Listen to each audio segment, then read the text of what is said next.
He said it was just a favor, one simple favor, and I believed him. That's where everything started to go wrong. Looking back now, I keep asking myself why I didn't see the signs earlier. Maybe it was the way he spoke, calm and convincing. Or maybe I just wanted to believe that someone could care without wanting something in return. Whatever it was, it led me straight into a mess I never expected, and now, I'm hiding everything from everyone I love. It began on a rainy afternoon, the kind that already makes you feel a little off. I was leaving work, umbrella half broken, clothes soaked, when I bumped into Ryan, an old college friend I hadn't seen in years. We caught up quickly, exchanged a few laughs, and before I knew it, he was walking me to my car like we hadn't missed a day. There was nothing romantic about it. Just comfort. Familiarity. That's what made his request feel so harmless. He asked for a small favor. Nothing serious, he said. I just need someone I trust. And maybe that's where I made my biggest mistake, thinking I could trust him like before. Ryan needed a package dropped off.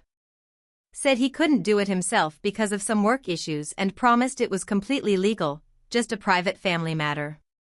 I didn't question him. I took the package. But something felt off the moment it was in my hands. It was heavier than I expected. Sealed tightly. And when I asked him what was inside, he smiled that same old Ryan smile and said, "Don't worry. It's nothing dangerous. Just a favor." I should have walked away right then. Over the next few days, things started to shift. My phone started glitching. I noticed a strange car parked outside my apartment more than once. And Ryan, he stopped answering my calls. That calm, confident friend suddenly became a ghost. That's when panic hit me. I opened the package. What I found inside flipped my world upside down. Now I can't tell anyone. Not my parents. Not my best friend. Not even my fiancé. I'm caught in the middle of something I never agreed to be part of, and the worst part is, I don't know how deep Ryan's lies go. Every moment since has been filled with doubt, fear, and one question: was I just a pawn in something bigger? This is a story about betrayal, trust gone wrong, and the fine line between doing someone a favor and being pulled into a trap. I'm sharing this not because I'm proud of what happened, but because someone out there needs to know how quickly life can twist. Especially when you trust the wrong person. Because what I found inside that package changed everything. And it's the reason I've been lying to everyone ever since. You think you know the people around you. You think you're in control. But sometimes, it just takes one favor to lose it all. And what Ryan did next? That's the part one still can't say out loud, not yet. I kept staring at the contents of that package, my heart racing faster with each passing second. It wasn't what Ryan described, not even close. And that's when it hit me, this wasn't some innocent favor between old friends. I had been used. But the question that haunted me was why me?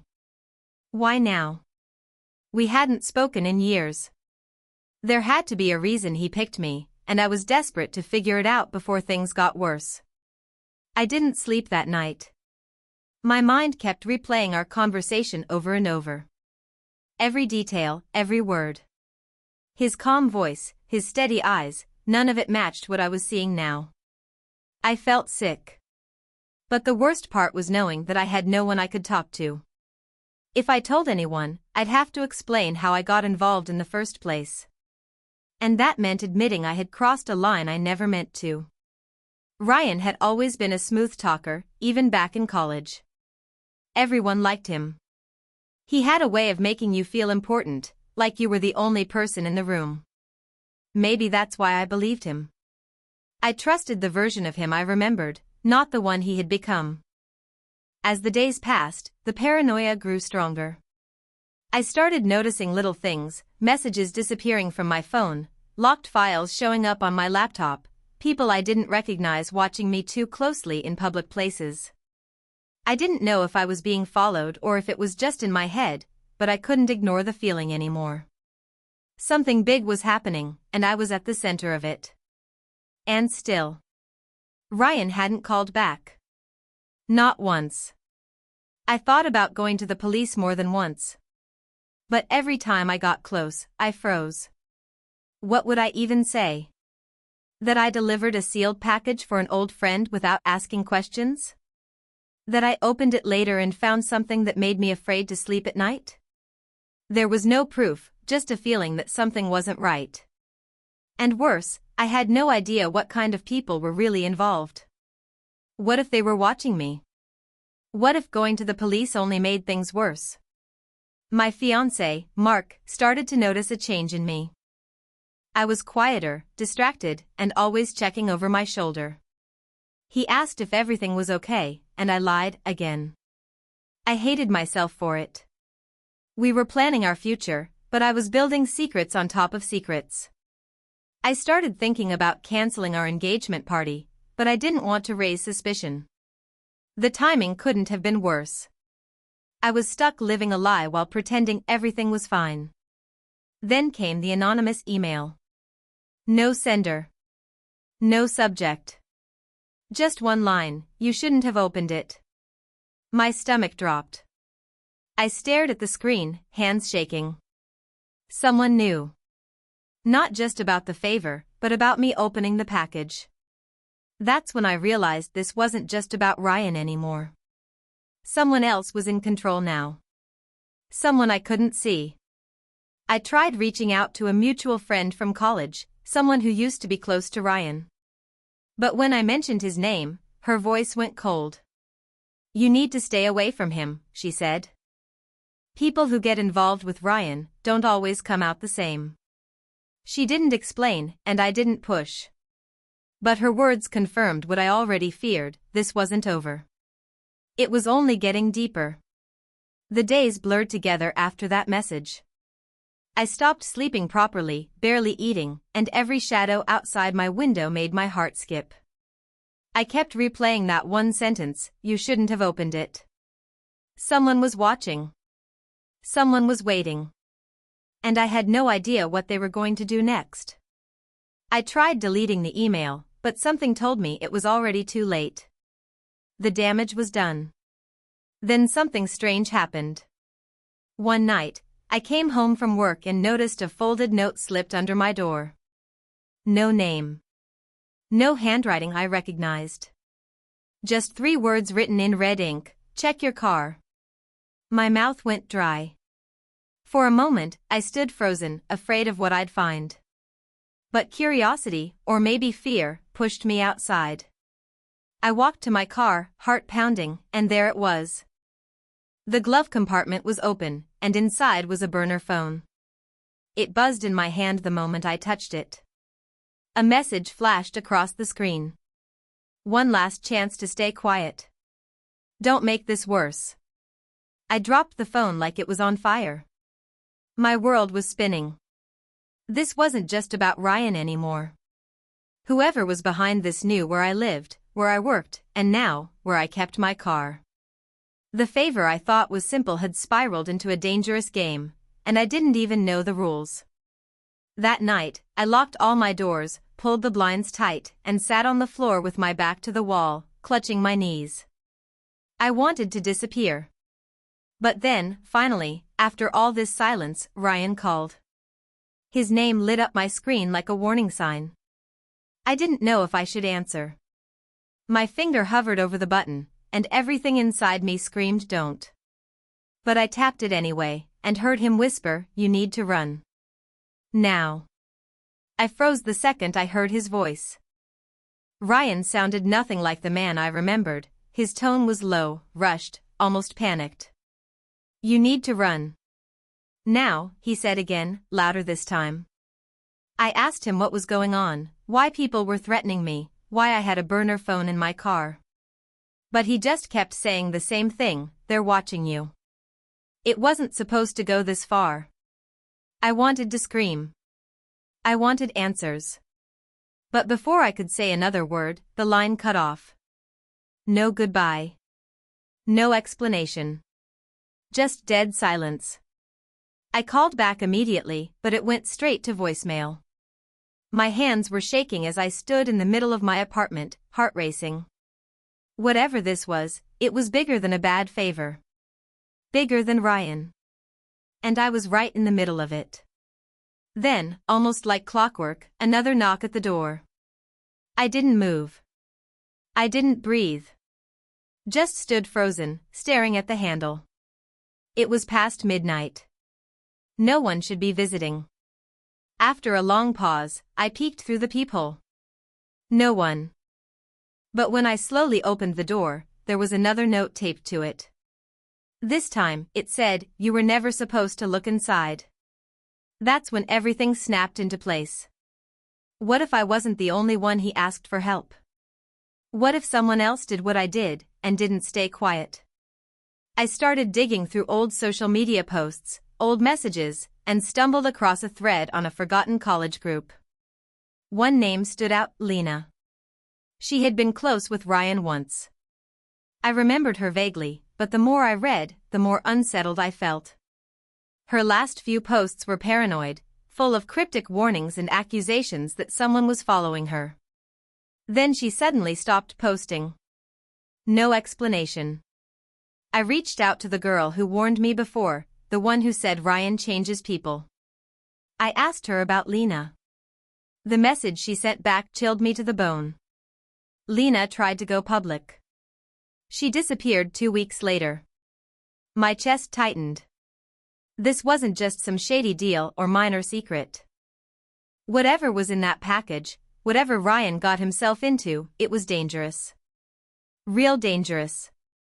And now, I was the next one being watched.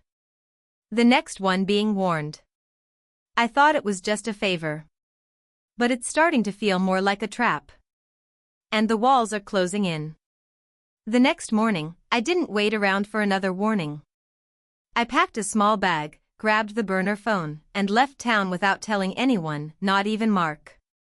I drove for hours with no destination, just far enough to feel like I could breathe again. But somewhere deep inside, I knew running wouldn't fix this.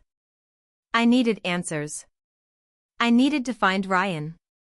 I remembered a place we used to go in college, a cabin his uncle owned just outside the city. It was quiet, tucked away in the woods. If he was hiding, that's where he'd be. I took the risk and went. The path was overgrown, the gate rusted, but the cabin light was on. I knocked once. No answer. I knocked again. Then slowly, the door opened, and there he was. Ryan looked like he hadn't slept in days. His eyes were bloodshot, beard grown out, hands shaking. He pulled me inside quickly and locked the door behind me. "They're coming after both of us now," he whispered. I finally demanded the truth. And this time, he didn't hold back. The package I delivered wasn't just a family issue. It was evidence, documents, and a flash drive that could expose a massive fraud ring tied to a powerful investor group he used to work with. He didn't even plan to involve me until the last minute. His original contact backed out. I was just convenient, someone he thought he could trust. I wanted to scream at him, but there was no time. A car pulled up outside. We hid in silence as footsteps approached. But then, instead of a break-in, there was a knock, and a voice I recognized. Mark. My fiancé. He stepped inside, calm and collected. Not confused. Not worried. Just cold. "You weren't supposed to come this far," he said to Ryan. And she wasn't supposed to know. I looked between them, heart pounding. That's when it hit me. Mark wasn't just caught in the middle. He was part of it. He turned to me with a look I'd never seen before. "You should have stayed quiet," he said softly. "Now it's too late." And in that moment, I realized, the real betrayal wasn't Ryan. It was the man I was about to marry. February 2nd, I stood frozen, staring at Mark like I didn't even know him, and honestly, I didn't. The man I had shared my life with, planned a future with, was calmly standing in front of me, revealing that everything we had was part of a carefully crafted lie. Ryan didn't even look surprised. He whispered, "He's been working with them the whole time." My heart sank. All the late-night calls, the excuses, the sudden interest in my schedule, it all made sense now. He hadn't been protecting me. He had been watching me. Mark stepped forward, holding up a small device.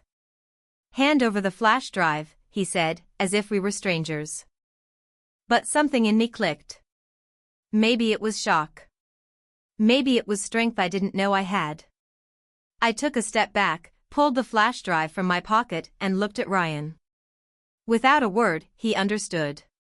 In one quick motion, he grabbed the burner phone, popped open the back, and slid the drive inside.